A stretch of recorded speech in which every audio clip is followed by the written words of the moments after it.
Prime Minister Narendra Modi has embarked on a 3-day state visit to Seychelles as guest of honor at the Golden Jubilee National Day.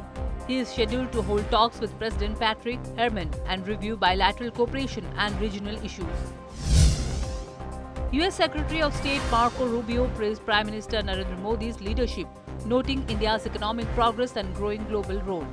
He said the Trump administration views India as one of America's closest strategic partners during an interview at the White House. Union Home Minister Amit Shah announced Bharat Taxi will expand to 500 cities in 2 years.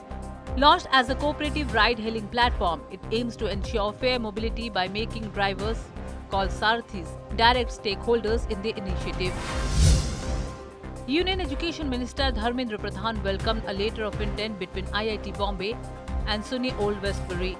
The partnership will explore collaboration in engineering, multidisciplinary research, technology and emerging areas of the future. Preparations for Snan Yatra and Rath Yatra began at Jagannath Temple in Puri with Daitapatis entering the shrine.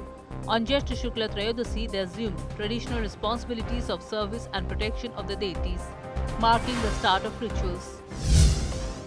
The Mahanadi Water Disputes Tribunal resumes hearing today on the Odisha-Chhattisgarh river dispute. Both states are expected to submit detailed reports of earlier discussions as directed by the tribunal. The southwest monsoon has turned active over Odisha, with heavy rainfall forecast between July 1 and 4. Meteorologist Sarat Chandra Sahu said multiple weather systems and a fresh low pressure over the Bay of Bengal may intensify rainfall.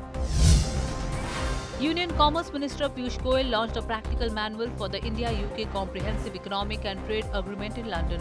The guide aims to help businesses in both countries maximize benefits of the pact before it comes into force on July 15. Indian Navy's sail training ship INS Sudarshini arrived at Baltimore, USA as part of Lokayan 26 expedition. The ship will engage in maritime outreach ahead of SAIL 250 Maryland celebrations marking 250 years of the United States.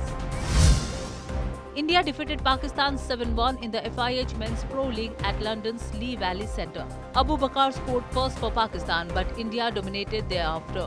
India will face England tomorrow in their next fixture.